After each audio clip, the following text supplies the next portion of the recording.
truly so exciting having you here. Yeah. I'd argue it's one of the best horror films ever made, period. You're very sweet, very sweet. Yeah, at the time it was strange when it came out because people say, "Oh, it's gobbledygook." I mean, the weirdest things that they would say. And I think probably you need a couple of times to see it, because it's a little strange. Obviously, he's dying in Vietnam and he's remembering a relationship with his wife, and obviously his child Gabe died. But he's also imagining a relationship with Jessie from the post office. So that's a lot to take in, I think, in one go, And also we had more. There were two other scenes that I sort of wanted to put in a way. But by that time in the movie, people were so sort of catatonic that it was, I just, on the DVD, I don't know whether you saw them, on the DVD, there were two extra scenes that were quite good. He was given the antidote by, I've forgotten his name, but he was given an antidote and which went wrong, obviously, and stuff came through the ceiling, and it was actually a good sequence.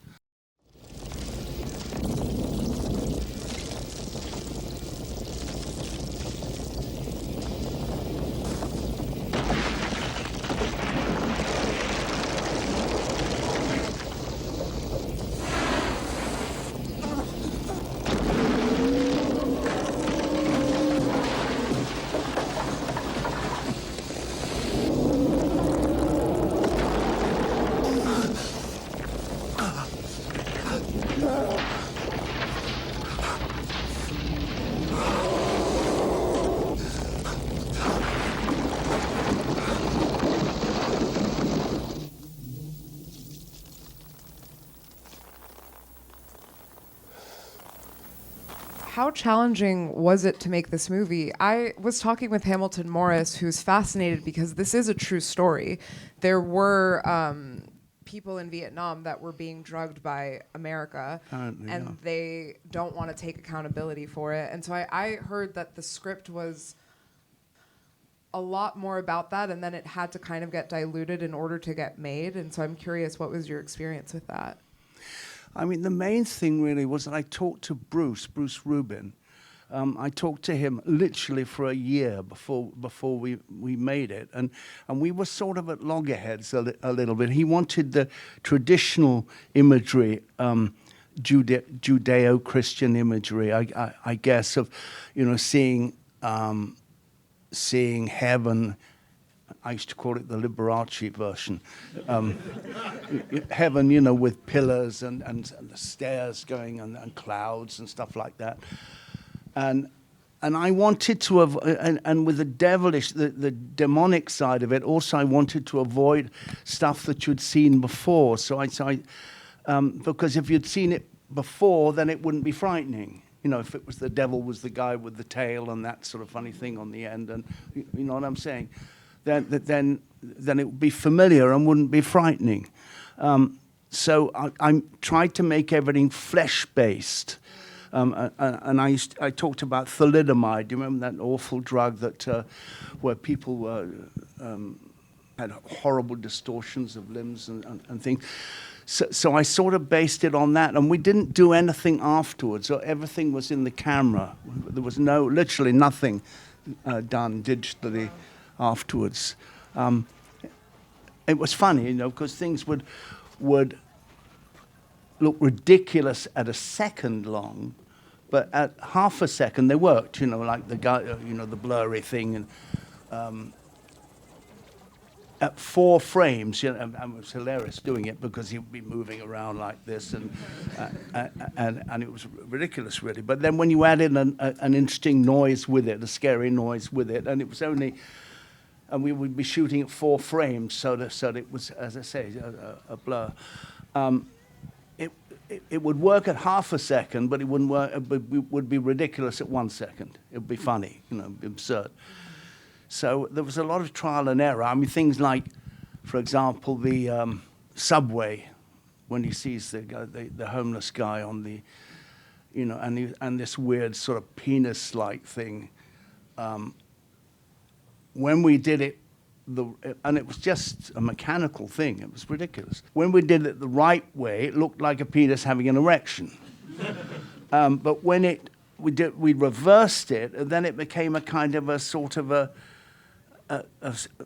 just a strange thing that was hiding itself away. You know what I'm saying? And then it worked. So there was a lot of trial and error, really. It's amazing to see like where you've come from. So you started doing commercials in England. Écoute, Marie, c'est délicieux. C'est pour te gâter un peu, mon cher Henri. And that was kind of your entry into film. Yeah, I've been castigated that for year after year after year. I mean, you never live that down. That's a nightmare. Actually, Ridley lives it down. I guess he manages to survive. But that's, I mean, they were a good way to learn. And I always operated myself, and I operate still quite a lot on films. And that was difficult, the transition, because you know, I would have a shot that worked at 5 seconds, you know, in a commercial, and then suddenly a handheld shot, for example, and suddenly I had to extend it to 15 or 20 seconds. So that was tough to do. That was tough to have a kind of way of doing stuff. I mean, I loathe the process of filmmaking. I think it's just awful. The whole thing combines to make people frightened. You know, the bell going off on the clapperboard and somebody screaming for quiet. And by that time, everybody's frightened. You know, me included. And so, you know, so I quite often put the clapperboard on at the end, or don't say action. You know, sort of segue into it, because. You know, it's a sort of a frightening process, really. The last thing I did on digital, and it's the first time I've done that. And I've been agonizing about whether it's better or worse. And what's wonderful about it is the cameraman can light the stuff but much quicker, because you're just adding a little light rather than, you know, redoing everything which was on film. But there was something, but I'm not sure it shouldn't be difficult. I'm not sure it's necessarily good that it's easier to do it with digital. You know, I thought it was good because instead of waiting 3 or 4 hours, you're waiting an hour maybe for the cameraman, and so you have more time. But maybe, I'm not sure. Maybe it's good that it's difficult. Maybe it's good that you have more time to sort of to think about it, to think about the ins and outs of it while he's lighting. I'm not sure. I really haven't made my mind up, really. Yeah, well, you're working in a huge studio context. You're one of the most commercially successful directors there is, so you're working on giant sets probably. And so I'm wondering, what is that like for you to direct in that context, maybe like comparatively to when you were doing smaller commercials? And is there something you prefer, or do you think you'd like a chance to work like more intimately with like a pared down crew? Well, I try to keep it as small as possible, really, and I like to shoot on location always. I mean, this one that we saw, that was all on location, I think. I feel like there's a comfortability almost with your actors. They have to be comfortable with you in order to give like the raw, like very intense performances. So what is your method working with that? I think if you show that you're prepared to make a fool of yourself, that you'll do anything, you'll crawl through shit to do the thing, then you tend to get the same thing back from the actor. And it's a strange situation because you get to know them so well. You get almost feel like you're a shrink or something. You sort of get to know them for the 12 weeks or whatever it is. You get to know them I almost better than their wife or better than their husband. You know, it's a strange thing. Marvelous, really. I mean, it's almost equal parts nightmare and heaven. It's funny. It's very strange. And your films, they're really beautiful. I mean, Flashdance is incredible, and you have like this really great relationship with music, and the way the films look, there's like a beautiful choreography, I think, that's a through line through all the work. And so I'm wondering, what was really inspirational to you coming up, and was there something that you saw that you were just like, wow, this is what I want to do? Like, what was that moment in your life for you? Well, I've always loved the cinema. I mean, when I was young, you know, in my teens, I would go religiously to the new Chabrol or the new Louis Malle or the new Godard. You know, Breathless. You know, Godard's Breathless to me is probably the best movie ever made for me. You know, or one of them. So I remember doing it's funny, I remember doing my first commercial, which was the first real one. I did sort of temp ones, you know, that one wasn't paid for, but it got on your reel, you know, you started to have a reel. But I remember doing a commercial for an ice cream. Now, it was the first real one. And I wanted to do a shot that was in a mirror. There was this big mirror in this living room, and I got contorted and agonized over this stupid mirror. I mean, you know, I was working. I was going to. There was a focus pull, and then I pan round and go on. Anyway, I did it for 4 hours in the morning, and I didn't shoot a frame. Nothing. Absolutely nothing. And sweat pouring off me, agonizing over this thing. And I went to the lady who was my producer at lunchtime, and I remember saying, I said, nothing is worth this nightmare. Nothing is worth this nightmare. I cannot do it. And I'll be a producer, because I was a hopeless producer, but that's what I was before I was a director, you know. And then in some strange way, in the afternoon, it became the heaven part. It was so strange, so strange. And it's something like, you know, I had sort of decided I wasn't going to do it, sort of no pressure, and it just became wonderful. Wonderful, weird, strange. And then has that been your experience post that moment, or do you kind of feel like you have to explore both dualities in your process? Well, it can be agonizing. I mean, I've had movies where I've gone to my wife and I said, "There's no way on God's earth I'm going to get through this." I said, "Think about a lawyer. Think about how to get me out of it." I mean, I remember this so well. And the actress will be on. You know, I won't tell you who it is, except that it was Demi Moore.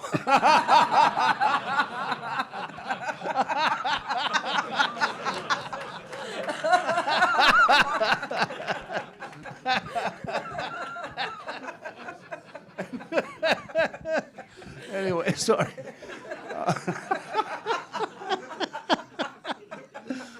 So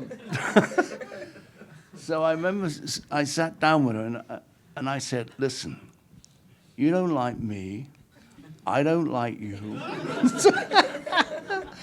And I said, "But we got to get through this piece of shit."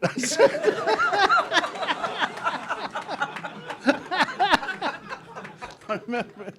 And after that, it sort of worked, you know, it sort of worked better anyway, you know.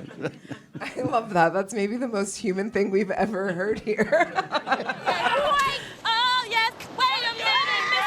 Postman! Wait, Mr. Postman! Please, Mr. Postman! Whoa, yeah! Please! There was one thing I was thinking about, you know, talking about this, was that what I really love, and I think is so important, is to get layers in a scene.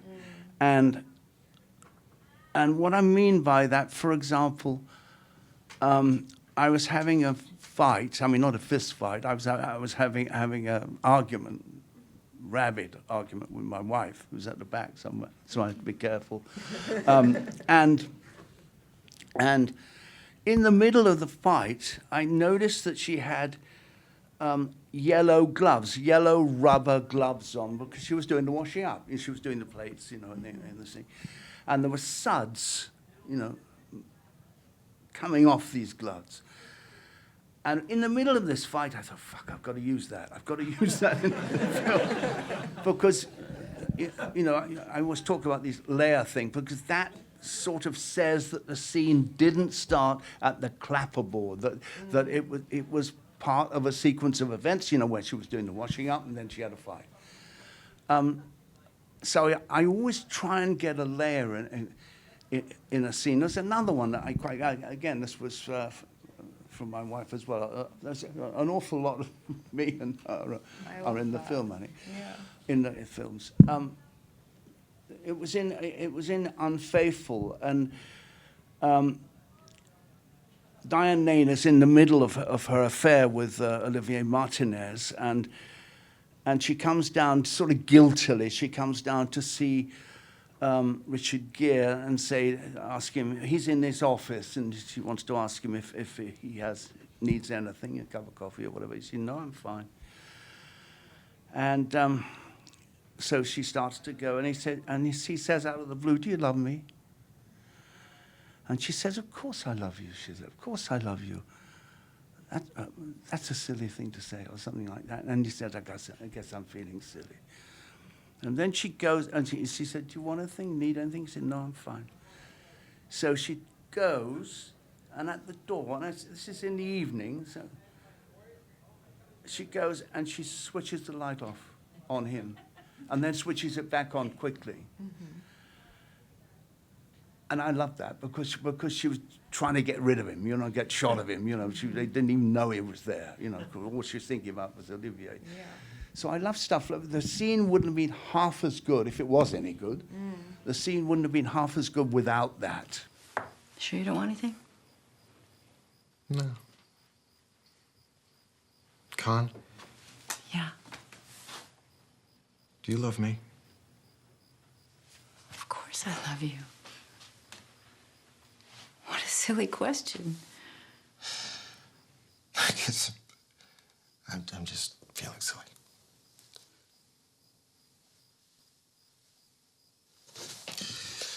I'll be up in a minute. Okay. Sorry. Thank you so much for being here. This was so special.